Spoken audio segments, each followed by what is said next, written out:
वैदे,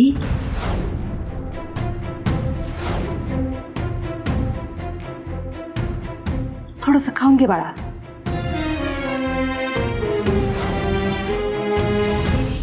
नकोय मला काय. असं काय करतेस? जे काही झालंय ना त्यामुळे त्रास नको करून घेऊस. खा ना थोडंसं. काकी मी खरं सांगते, मला भूकच नाही आहे. खरंच.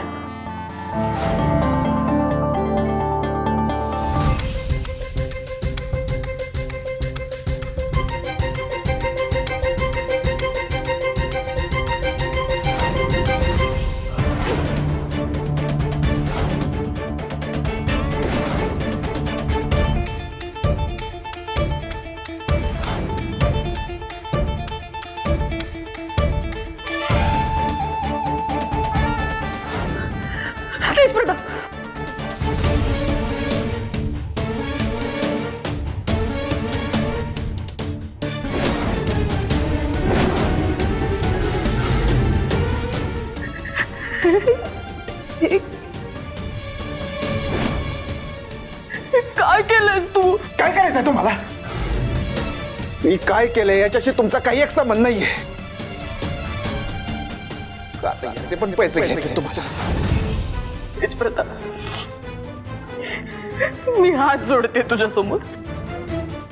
प्लीज माझ्यावरचा राग आता स्वतःवर काढू नको.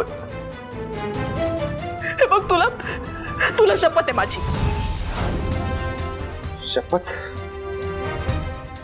शपथ घालावी एवढं तुम्ही माझ्यासाठी कोणी नाही आहे.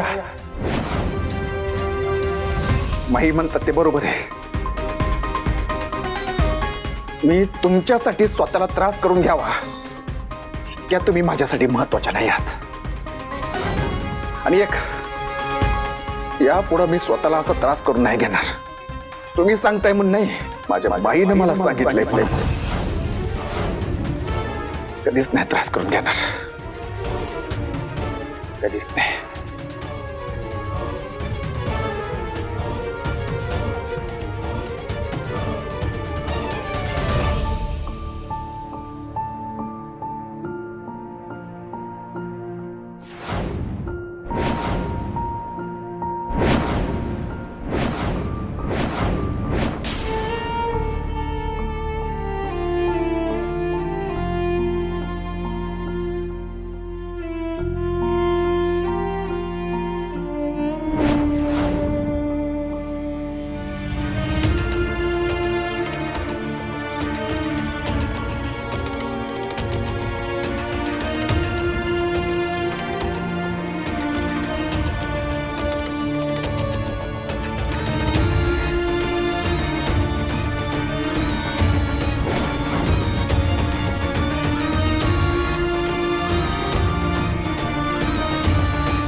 कितीही नाकारलंस तरी माझं तुझ्यावरचं प्रेम कधीच कमी होणार नाहीये.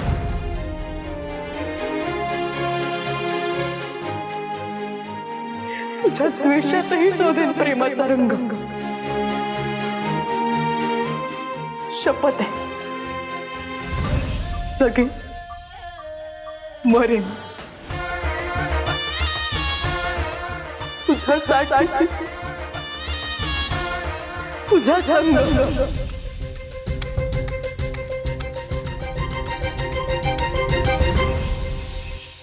नाही, आता नुसतं हातावर हात ठेवून बसू नका. काम सुरू करा. हा बरं मामा, आता मंदिरात सप्ताह सुरू होणार आहे. देणगी दिली का आपण? नाही बरं का तेजप्रताप. असं कसं? द्यायला पाहिजे ना मामा. बरोबर आहे तुमचं म्हणणं. तिथले पोरं आपल्याला सपोर्ट पण करतात. हा मग आता संध्याकाळच्या वेळेला ती पोरं जमलेली असतील, एक मीटिंग पण घेऊन टाकू. हा बेस्ट ऑप्शन आहे हा. हा, आता एवढ्या रात्री कसली मीटिंग? माई, हीच वेळ आहे. आता तुम्हाला काही वेगळं सांगायची गरज नाहीये. खरं तर आता कार्यकर्त्यांशी बोलायला हवं, त्यांचा उत्साह टिकवायला हवा. आपल्याला तिकीट मिळेल तेव्हा मिळेल, पण आपण आत्तापासूनच मैदानात उतरला पाहिजे. हो की नाही मामा?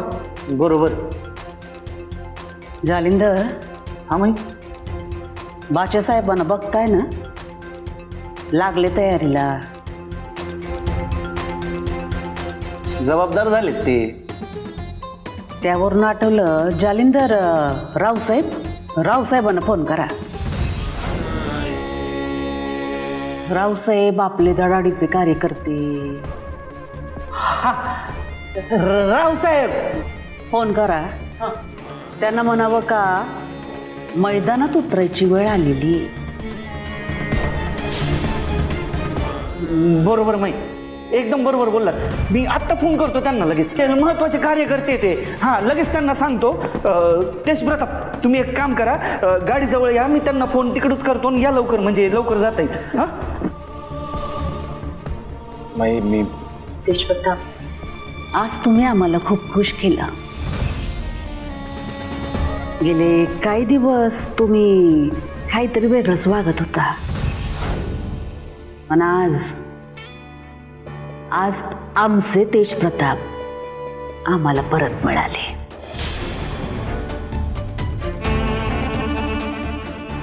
तुमचीच कामामधली धडाडी, कामावरची निष्ठा, सगळं बघून इतकं बरं वाटलंय. चांगलंय. माया आता तुमच्यासाठी नाही करणार तर कोणासाठी करणार?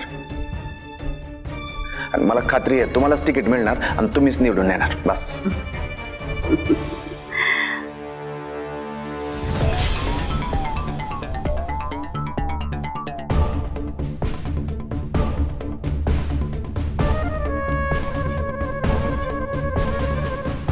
माही, तेजप्रताप, आता माघार घ्यायची नाही.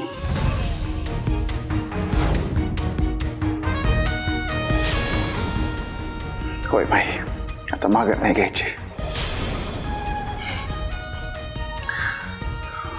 लागतो का मला?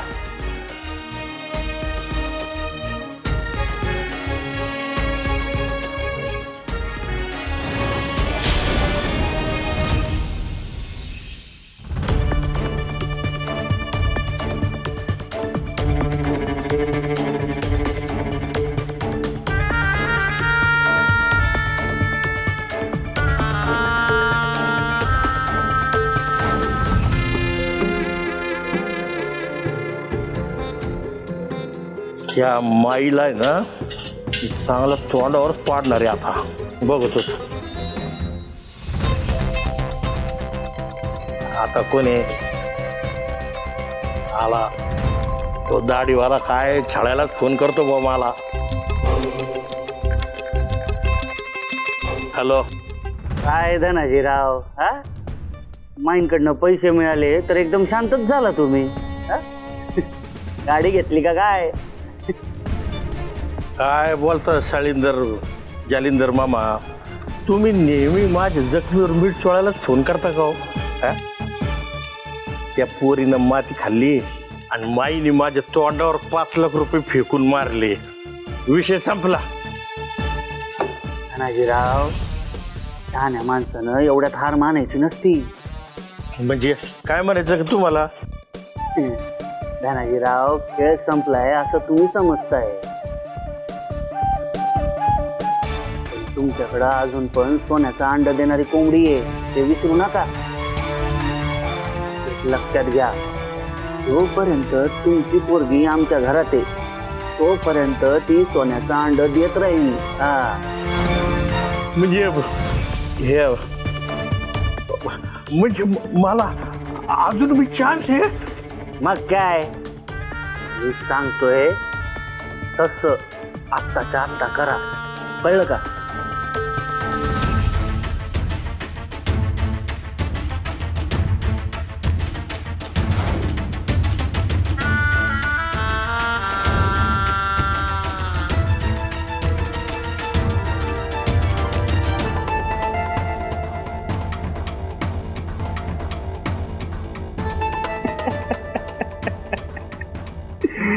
धनाजी जगताप, मजा येणार. मामा, मी काय म्हणतो ते पक्षश्रेष्ठी फोन का उचलत नव्हते? तू एकदा त्यांच्या सेक्रेटरीशी बोलून मीटिंग फिक्स कर की. आणि काय आहे, आपण वाट बघत बसलो तर खेळ निघून जाईल सगळा. तेच प्रताप, मला असं वाटतं माई जसं बोलल्यात ना तसं आपल्याला उद्या सकाळी मुंबईला निघावं लागेल. जाऊच की आपण, पण आधी इथली पकड मजबूत करायला हवी, नाहीतर काय होईल. अरे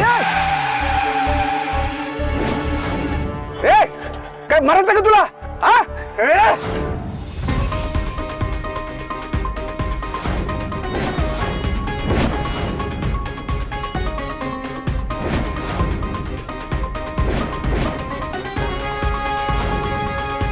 धनाजी,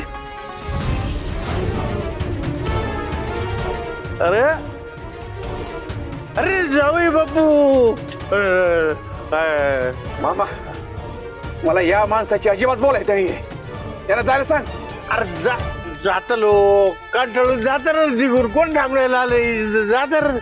अरे जाली शाली तर बाबा जालीन तर बाबा मी काय म्हणतो, पण आधी जनतेचं म्हणजे मतदारांचं म्हणणं ऐकून घ्यायला पाहिजे. बरोबर होतं का झाली?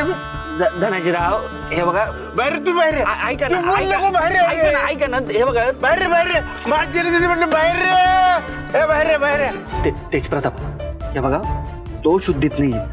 तुम्ही उगाच वाढवा करू नका. निवडणुकीच्या तोंडावर आहे ना तमाशा नकोय. ते काय म्हणताय ते ऐका, म्हणजे ह्या कानानं ऐका आणि त्या कानानं सोडून द्या ना.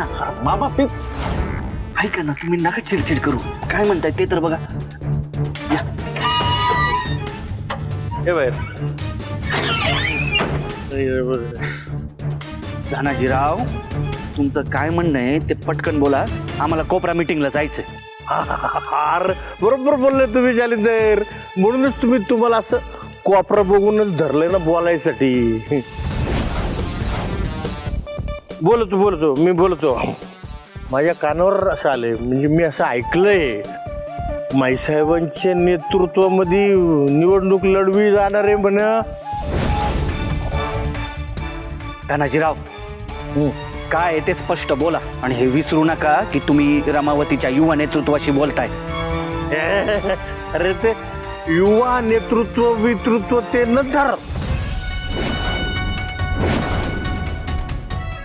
अगोदर आमचे लाडके जावई बापू. मेन गोष्ट म्हणजे समजा मी जर लोकांना सगळ्यांना जनतेला हे सांगितलं की बा माझ्या मुलीला किडनॅप केलं, जबरदस्ती लग्न लावलं तर लावलं, पर जबरदस्तीने तिच्याकडनं कॉन्ट्रॅक्ट मी करून घेतलं. माईसाहेब हटारडे त्यांनी आम्हाला फसवलं असं जर आम्ही जनतेला सांगितलं, त्यांच्या ते पक्क मना बसलं, तो डेंजर होईल माईचा. धनाजी, तुझ्या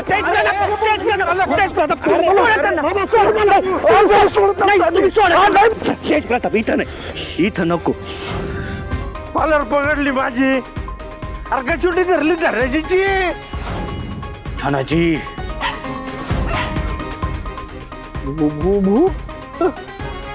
भुगत आहे कुत्र.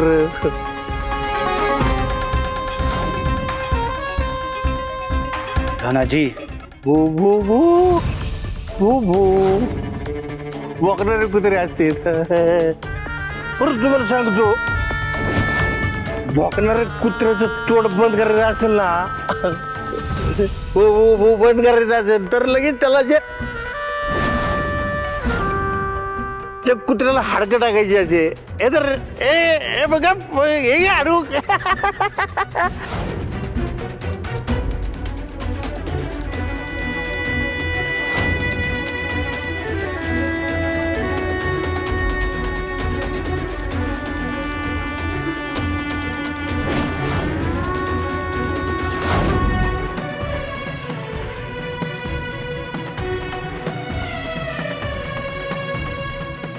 हे घ्या.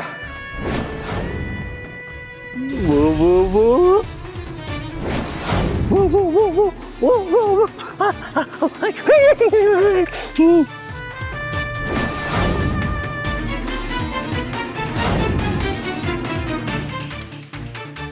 जावे बापू असेच जे हाडकं टाकत चला कायम ऐक रे असे टाकायचे तोडावर हाडकं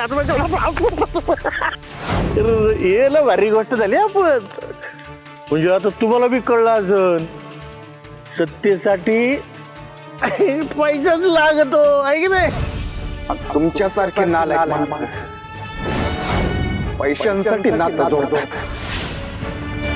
एकदा सांगतो इथनं पुढं मला जावई बापू म्हणायचं नाही. लक्षात ठेवा. चला मामा.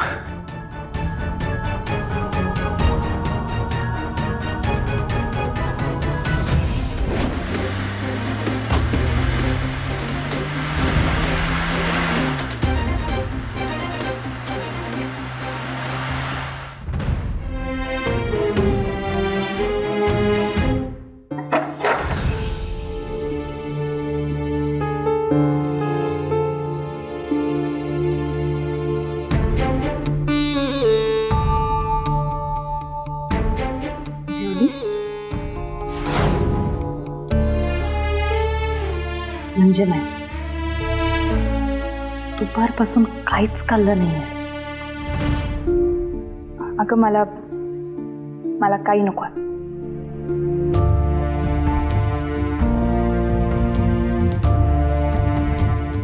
वैदेही, मला सांग, तू काही खाल्लं नाहीस, उपाशी राहिलीस तर परिस्थिती बदलणार आहे का? नाही. असं काही असतं ना तर मीच तुला म्हटले असते की नको खाऊ, उपाशी राहा. पण तसं नाहीये ना.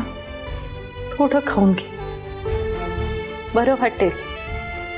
या मला खरंच काही नको आहे, खरंच. एवढं समजावून सांगते, तू अशी ऐकणारच नाहीयेस.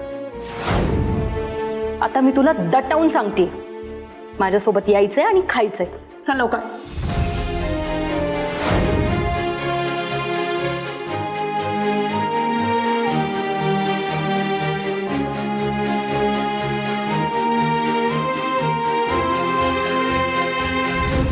वैदेही, मला कळतंय आता जे काही तुझ्या आयुष्यात घडतंय ना, जी काही सिच्युएशन आहे खूप अवघड आहे. मी समजू शकते. जेव्हा आपला माणूस आपल्या बरोबर नसतं ना, खूप एकटं एकटं वाटतं.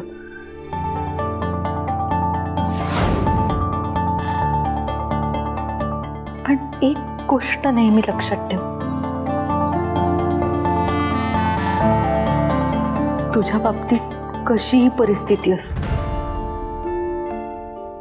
कोणी काहीही बोलू दे, कसंही वागू दे, पण मी कायम तुझ्या बरोबर कायम.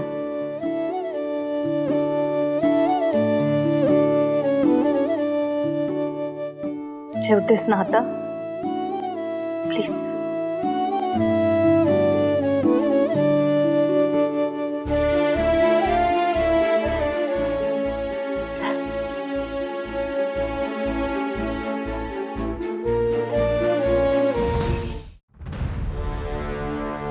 माई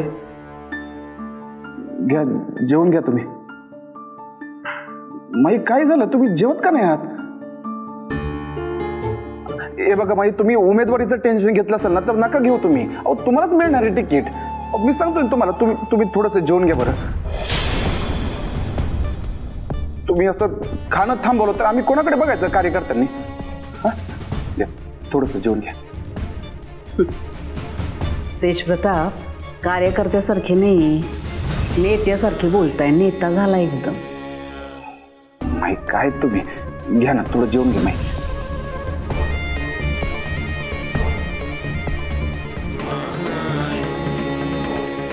आता कसं? हा घ्या.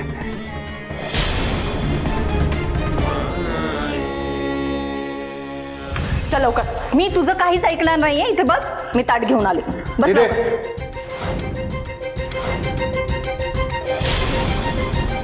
तुझं काय काम इथं? आम्ही तर जेवायला बसलो, दिसत नाही तुला? काय काम आहे म्हणजे? वैदेहीने सकाळपासून काहीच खाल्लेलं नाहीये म्हणून आले मी. मूर्ती,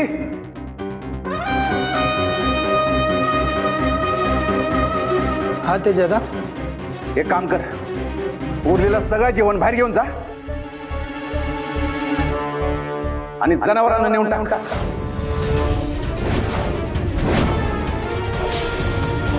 तेजा, काय बोलतोयस तू? तुझं तुला तरी कळतंय का? मान्य आहे मला तुमच्यामध्ये गैरसमज निर्माण झालेले आहे सध्या, पण म्हणून काही बोलशील? तुला पटो अगर ना पटो, पण वैदेहीने काहीच खाल्लेलं नाही आणि हेच खरंय. काळजीपोटी सांगितलं रे. नातं म्हणून नाही, पण माणूस म्हणून विचारशील असं वाटलं होतं. पण नाही, हे तुझे विचार असूच शकत नाही. हा माझा भाऊ नाहीच आहे. बरोबर आहे तुझं तिथे.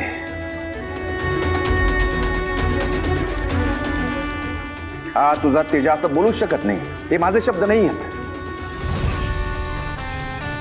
एकच सांगतो, आजच आता काही वेळापूर्वी माझ्या गाडीसमोर एक जनावर आलं. तोंडातनाची लाळ गळत होती, हाडं मागत होतं ते जनावर. म्हणून मी माझ्याकडची पैशांची गड्डी समोर केली, तर त्या जनावरानं कुई कुई करत ती घेतली.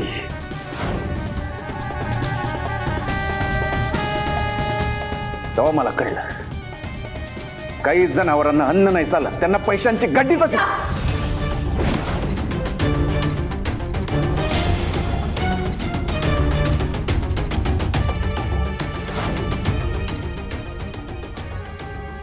वैदेही,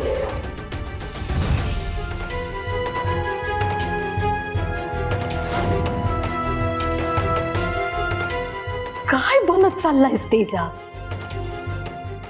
विचार कर. कुणाच्या तरी सांगण्यावरून मत तयार करू नकोस, नाहीतर माझ्यासारखं होईल. प्रिया, सॉरी माई, पण दरवेळी मी चुकीची नसते. पण काय बोलतेस त्याचं भान ठेव जरा.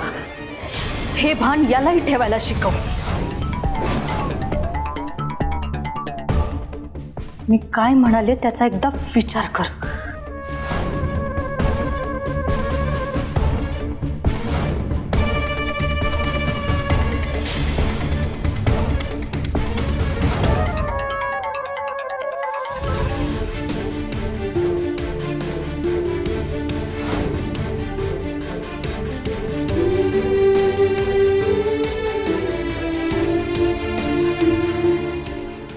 का देवा,